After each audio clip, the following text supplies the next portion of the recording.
Tale by B.P. Koirala. धेरै वर्ष अगाडिको कुरा हो। त्यति बेला मानिसहरू भगवानसँग प्रतिस्पर्धा गर्न तम्सन्थे भने उता भगवानहरू दानवहरूसँग जीवनभर चलिरहने सङ्घर्षमा व्यस्त हुन्थे। त्यसैले होला भगवानहरूले त्यो दुःखद स्थितिमा आफ्नो सहायताका लागि केही ठूला ऋषि महाऋषिहरू जस्तै दधिची र दशरथसँग पनि अनुरोध गरे। लगभग जस्तो देवताकै शक्तिको हाराहारीमा पुगेका ती ऋषिहरू अमरत्व प्राप्त गर्न सचेत देखिन्थे। त्यसरी ऋषि महाऋषिहरू ध्यान तपस्याबाट अमरत्व प्राप्त गर्न दृढ भएर लागि परेको देख्दा देवताहरू अचिन्तित थिए। त्यसरी घर परिवार र सांसारिक आनन्दलाई त्यागेर तपस्यामा बसेका ऋषिहरूको ध्यान भङ्ग गर्न देवताले धेरै प्रयास गर्नु पर्यो, जसको लागि देवताहरूले अप्सराको प्रयोग गर्नु पर्दथ्यो। एकपटक यस्तै भयो। त्यहाँ एउटा गाउँका जवान व्यक्तिले घर परिवार र समाजको बन्धनमा बसेर ईश्वरीय शक्ति प्राप्त नहुने ठाने र यसका लागि यो बन्धन मुक्त भई जङ्गलमा एक्लै बसी ध्यानमा लिहिर हुने निर्णय गरे र ठुला रुखहरूले भरिएको घना जङ्गलको बीचमा बसेर तपस्या गर्न थाले। बिहान उठ्यो, स्वच्छ हावामा सैर गर्यो, कञ्चन झरनाको पानीमा स्नान गर्यो अनि ध्यानमा बस्यो। भोक लागेमा सोही कञ्चन पानीको घुड्कीसँगै कलिला जरा, सिस्नो, कन्दमूल र फलफुल खाने गरेर नै उसले आफ्नो अमरत्वको लागि सङ्घर्ष गरिरहेका थिए। चरीको चिर्र खोलाको सुसाई, स्वच्छ बतासको स्पर्शमा आनन्दित भएर मात्रै पुरै साल कहाँ बित्छ र। ऋतुहरूसँगै परिवर्तित हुन सक्ने उसको शरीर बन्यो। त्यसैले होला उसले मांसपेशी र बाह्य उत्तेजना अनि काम वासनामाथि विजय प्राप्त गर्न छाला डढ्ने गर्मी र रगत नै जम्ने जाडो शुद्ध सहेर त्यही कुटीमा टुक्रुक्क बसेर ध्यान गरिरह्यो। उसले धेरै दिनसम्म त मुखमा एक थोपा पानी पनि नराखिकन उपवास बस्न थाल्यो। त्यसरी मुटु कपाउने जाडो होस् या छाला डढ्ने गर्मी नै किन नहोस्, ती साधु ध्यानमा मग्न भएको देख्दा लाग्थ्यो ती साधुले सायद गहिरो तपस्यामा डुबेर जिन्दगी दिनेवालासँग केही कुरा सुनिदिन आग्रह गर्दथे होला। त्यसै गरी अत्याधिक लामो दुःख, कष्ट र मेहनत पश्चात उसले आफ्नो काम वासना उप विजय प्राप्त गरे र आफ्नो आत्मालाई भगवानसम्म पुर्याएर छाडे। यस्तै गरी एकपछि अर्को गर्दै पूर्णिमामा परिवर्तन आयो, ऋतु परिवर्तन भयो। रुख बिरुवाका पुराना पातहरूको बदलामा नयाँ पात आए तथा त्यो ठाउँ फुलहरूमा सुसज्जित भयो। फुलहरू फक्रिए र झरे। उसको वरिपरिका झारपात बढेर अग्ला भए अनि मरे। उसका खुट्टामा धमिराले गुड बनाए तैपनि ती योगी आफ्नो इच्छामा दृढ थिए। ऊ गम्भीर ध्यान र तपस्यामा लिहिन थिए। जङ्गली जनावरहरू जस्तै बाघ, भालु, चितुवा, हरिण र खरायाहरू अनि घस्रेर हिँड्ने कोब्रा पनि उसँग परिचित थिए। मृगका पाठाहरू बाघ र सिंहकै अगाडि भए पनि उनी नजिक हुँदा नडराइकन उनको काखमा लुटुपुटु गर्न थाले भने ऊ ध्यानमा बसेको बेला उसको गहिरो ध्यान भङ्ग हुन्छ कि भन्ने डरले बाघ र भालु कुनै पनि किसिमको आवाज ननिकालिकन बिस्तारै हिँड्न थाले भने कुनै पाठापाठी मात्र त्यहाँ बुर्कुसी मार्दै दौडिरहेका देखिन्थे। त्यो लामो र निरन्तर तपस्याबाट प्राप्त ज्ञानले ती साधुलाई असीमित आनन्दित तुल्यायो। उसले आफैमा हजारौं सूर्य चम्किरहेको अनुमान गर्न सक्दथे, तर त्यति मात्र उसको लक्ष्य थिएन। यसभन्दा पनि बढी शक्ति प्राप्त गर्न खोज्नु भनेको स्वर्गका राजा इन्द्रलाई पनि खतराको स्थिति थियो। त्यसैले इन्द्र डरले सुसङ्कित भए र योजना अनुरूप एउटी अप्सरालाई स्वर्गबाट ती साधुको कुटिनेर झारे।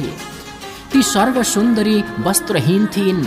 उनी सोही अवस्थामा साधु रहेको आसन नजिकै अगाडि बगिरहेको कञ्चन पानीको खारे खोलामा पसिन् र लगातार ज्यानका प्रत्येक अङ्ग प्रत्याङ्गमा पानी छाप्दै र उमङ्गमा माग्दै यसरी गुनगुनाउन थालिन्। जब लामो समयसम्म पानीमा बसेर त्यति बेला उनले आफ्नो आधी शरीर पानीबाट बाहिर निकालिन्। ती सर्वसुन्दरी बिहान पख सूर्यको प्रकाश पाएको हिमाल जस्तै निश्चल, उत्साहित र महान देखिन्। लामो समयसम्म पानीमा छप्ल्याङ छुप्लुङ गर्दा पनि ती साधु ध्यानबाट मुक्त नभएपछि अनि हार खाएर पानीबाट बाहिर निस्कनु पर्यो उनलाई।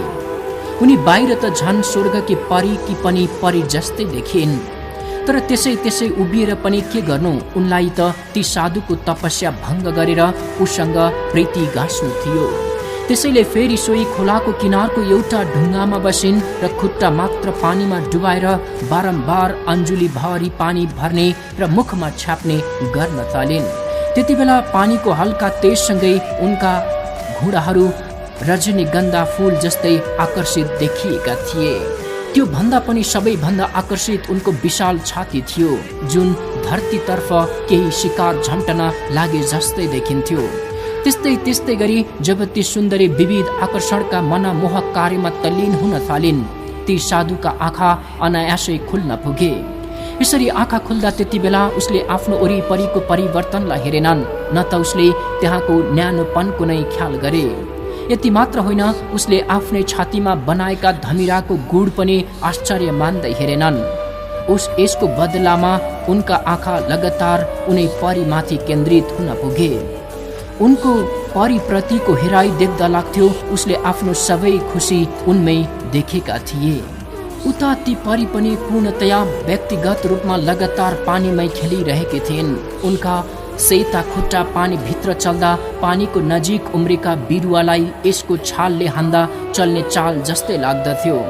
जब साधुले ती परीलाई देखे, उसले आफ्नो आन्तरिक शक्ति र ती परीको चाल बीच कुनै अन्तर पाएनन्।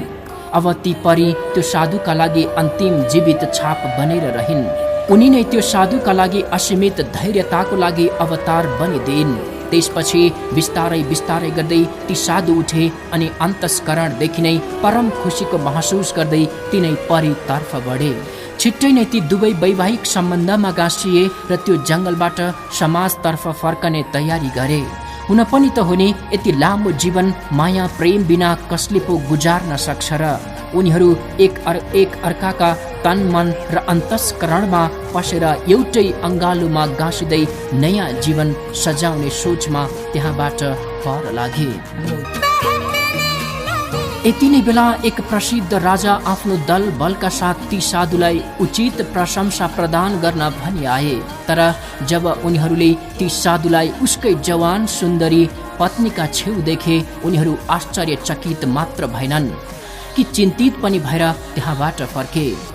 ती साधु र उनकी श्रीमती मिलेर अरू छिमेकीले जस्तै गरी त्यसै गाउँमा एउटा घर बनाए र जग्गा जमिन आबादी गरी साधारण घरायसी जीवन गुजार्न थाले।